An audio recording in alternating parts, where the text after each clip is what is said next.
It's way too early for top 25 predictions for 2025, but that didn't stop On3 from releasing them.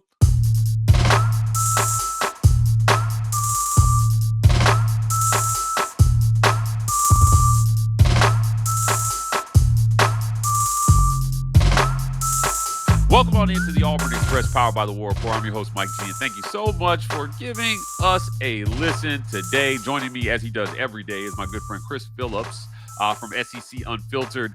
Chris, it's talking season. We're going to talk a lot over the next few months, waiting on college football, the longest offseason of any sport, to catch up. Look, On3's Andy Staples and Ari Wasserman released their top 25 rankings way too early. And there was a surprise in there for Auburn fans, and it was Auburn at number 11. Your thoughts, sir? I wasn't sure that anybody would have Auburn in the top 25 going into next year, but number 11?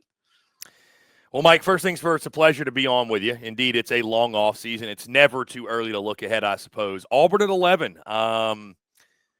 What was the drug of choice, Mike? Was it? I've never done crack cocaine. I've heard about it, but I would imagine that's probably what it took to put the Tigers at 11 in the preseason. All due respect, that wasn't the only one either, Mike. I mean, listen, South Carolina at 8. I mean, this felt more like a way too early postseason top 25. Like maybe how you think they're going to finish, but to have Auburn, Florida, and South Carolina preseason ranked essentially in the top 10, just pure lunacy in my mind. Chris, people complain about SEC bias. I know you're SEC Unfiltered, but I might be inclined to agree with them on this one. Look, I think Auburn is going to be massively talented. I think they've got one of the best wide receivers in college football in Cam Coleman, and I think they did some good things last year.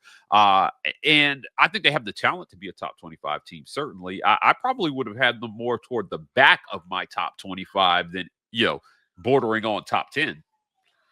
I feel the same. I think 20 to 25 would have been fair. Listen, I have SEC bias, Mike. Don't get me wrong, but I'm also not a dumbass. I mean, I'm not going to throw out just, if I were to give a preseason top 25, and our guy Cole Thompson did, I thought he did a pretty good job. But yeah, I mean, there's nothing wrong with allowing teams to prove things on the field. This kind of gives me kind of Texas A&M syndrome, where it's like we're so ready to anoint them as a 9-10 win team, and right. I'm surprised they didn't throw A&M in the top 10 for good measure. I mean, if we're doing that, so 19, they had them 19. We've talked about it again. Mike, Auburn's done a great job of stacking talent, upgrading Jackson Arnold at quarterback. We feel like that was the missing piece, but man, after what we've seen the first 2 years, I just, put them in the top 25, put them 21st or 22nd, but a top 10 team, Auburn's got to go earn that before I can give them. And listen, I'd throw South Carolina in that bucket as well. Can they follow up what they did? Lost a lot defensively. I'd put Florida in that bucket. I mean, I love DJ Lagway, but there's other pieces to this thing. Like the end of last year doesn't erase what Billy Napier has been at Florida for the most part. So it feels like putting the cart ahead of the horse a little bit. And if I'm being totally honest, I know there's quotas to meet. I know there's subscriber bases we want to feed into and feed this off-season fuel machine. That kind of feels like what we're doing here, if I'm being totally honest, Mike. Yeah, I will be honest with you. I get it. We all need clicks, Chris. I need clicks. You need clicks. Anybody who's in this business needs clicks. But also, elephant in the room, Auburn is one of the more engaging fan bases on social media. So when you put something out there like this, people are going to say something one way or the other. It feels like the Tigers tend to stoke emotions no matter what the fan base is here. And we're not. And here's the thing, Mike. People have to keep in mind, we're not saying they can't be that. But Correct. This is the preseason top 25. Preseason top 10? That's too aggressive for me. Yeah, I've got a lot of questions about Auburn offensively. Defensively, I think they're going to be okay, Chris. As a matter of fact, they were a top 25 defense in college football last year. Can the offense catch up with the defense, I think, is the question that a lot of people have. And it's not necessarily about talent. Look, you produced – I'm going to make a case for my Auburn Tigers here for a second. You had a top two running back in the conference in Jarquiz Hunter last year. You had one of the best running games, one of the best rushers, and at the end of the day, that produced some good results in terms of yardage. It was in the win-loss column that you were struggling. It was play calling that you were struggling with, and the play callers are the same. So we're clear, right? It's the same guys calling plays this year, no matter what Hugh Freeze says about how many different people were calling plays. Hugh, it's on you. You're responsible for it. And so we'll see what that ends up producing at the end of the day. But the way I'm looking at this, I'm just thinking, yes, the potential is there, but we haven't seen anything in the 2 years, I think, that Hugh Freeze has been coach of Auburn to say that 11 is a preseason expectation. I would agree. Like I said, if I'm going to pick on Auburn, Mike, I'm also going to pick on, Florida. Billy Napier still calling plays, right? I mean, that's something that Gator fans are not thrilled about. He's still going to be the mastermind behind the offense. So, there's just with these programs, we'll center it back on Auburn. We know they have talent. I agree with you. I think defensively under DJ Durkin, they're going to be fine, even if they don't take a massive step forward. I don't think they're going to take a massive step back. They're going to be solid again. It's all going to come down to quarterback play, the offense. Is there an identity? And in Hugh Freeze's first 2 seasons, if they do well, maybe we can write it off as, man, Peyton Thorne really wasn't the guy. But there's been more to it than that the first 2 seasons. So it's a prove-it year for this entire program, including Hugh Freeze. Agreed. Look, well, where should they be ranked? We'll talk about that right after a quick word from our friends at the Rogue Shop. If you're stressed out about this number 11 ranking Andy Staples has put on Auburn, visit our friends at the Rogue Shop, rogueshop.com. Use code REPORT to get 15% off that Rogue Shop order. Pain, sleep, stress, anxiety, whatever you got going on in life, the Rogue Shop has something that has you covered. Longtime sponsors of War Report, we appreciate them for sponsoring this segment. Look, Chris, as I said, 11 may be too high, but is this a top 25 team?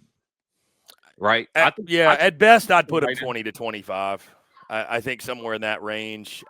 I'd have no problem not ranking Auburn. You know my honest opinion. There's nothing wrong with. I will tell you this, Mike, and maybe you'd agree. From a personnel standpoint, it's one of the 25 best teams in the country. There's no doubt in my mind. Are they one of the 25 best teams in the country? I don't know yet. That's what it comes. Auburn had top 25 personnel last year. So, but they weren't a top 25 team. So, personnel-wise, they might be a top 15 team. They might top 20, but I just don't know if they're a top 25 team. So, at best, I'd be putting them at 22, 23, and let's kind of go from there. Yeah, they had A&M at 19, OU at 18, Alabama at 14, uncharted territory maybe for the Tide. OU at 18 is crazy. Did we just watch them? I mean, Oklahoma I know they added John Mateer, but right. We talk about Auburn. Well, they're more than a quarterback away. Oklahoma was more than a quarterback away. Who's playing offensive line? You know what I mean? Like, they lost a ton on defense, and their schedule is a gauntlet again. And I know the schedule doesn't factor into like a preseason top 25, but heck, I think Auburn's got better talent than Oklahoma does. And I know they're ranked ahead of them in that poll, but I know it's easy to poke holes in the top 25. All due respect to Staples and Wasserman. They do a great job, but that's another one where I saw it was just like, are we sure? I mean, I think they're going to be right at like 5-7, 6-6. Again, maybe 7-5. So that's not top 25 to me. Chris, do you have questions about Georgia at 6, given what we saw from Georgia last year? I mean, felt like a letdown for them. Obviously, Carson Beck got hurt and did not play in the playoffs. They ultimately got booted from the playoffs. But do you have questions about them at number 6? A little bit. I mean, it's a little bit of a pedigree ranking, right? We all expect Georgia to reload and be Georgia, right? So I think – but here's the thing. Somebody's got to be 6, and you can poke holes in a lot of these teams that are ranked in the top 10. And I mean, we got Texas at 1 with a brand new quarterback. You know what I mean? Ohio State at 2 with a brand new quarterback. They just lost both coordinators. So a lot of these teams have questions. So you got to put somebody in the top 10, and Georgia's a team and a program, and they've got a head coach that I trust. So it might turn out to be a little bit high. They also have to replace a lot defensively, but I do trust Kirby Smart. The Dogs, I mean, they've got as much talent as anybody. they're going to be right there again. But yeah, that's what's going to make the SEC one of the things, Mike, so fascinating is, and Auburn's one of them. There's just so many new quarterbacks that are taking the reins, and a lot of uncertainty at the position, and certainly it's the most important position in sports. So I think with all that uncertainty, it's going to lead to some maybe some unexpected results. I agree 100%. Look, it is a show me year for I think a few coaches in the SEC. I know that our guy Billy Napier survived last year's schedule. So did he survive to the point of being number 9 in the country coming into the season? I think the AP poll will reflect some more realistic expectations based on last year's results. And then there's Auburn, who, if you're Hugh Freeze, let's be clear, you're on the hot seat this year. You're on the hot seat. And Mike, think about, we already know there's pressure on Hugh Freeze coming into the season. If their preseason are ranked in the top 10 and they go 7-5, they're going to want him fired because they're ranked in the preseason top 10. I'd rather not be ranked if I'm an Auburn fan, or just if I'm Auburn. I'd rather not even be ranked in the preseason. Because, again, if you're preseason top 10, the AP is saying, or, college football is saying, you got a top 10 caliber team. And if you aren't a top 10 caliber team, if you don't go win 9 games and compete for the playoff and we get to 10, it's one person's fault. So that's, it's a gift and a curse if you're Hugh Freeze to get that type of preseason expectation. I agree with you. Chris, I want to thank you for joining me today. Before we get out of here, tell people where they can find you. Yeah, Mike G, you're the man, dude. I really appreciate it. Always a pleasure, and look forward to coming on with you at SEC Unfiltered, X, Facebook, Instagram, TikTok, wherever you get your content, YouTube, podcast. Of course, our website, secunfiltered.com. Catch us on the road, man. The SEC Unfiltered Tour is back up and running. We'll be back on the plane soon. Baseball, basketball, and, of course, the football season down the road, man. But things are heating up on the diamond, on the hardwood. We're getting after it, and we'll see you guys down there real soon. Guys, that's it for another great edition of the Auburn Express, powered by the War Report. If you want more content like this, please hit like and subscribe. We are the War Report on every social media platform. TW Report on TikTok. We're signing off, and as always, War Eagle.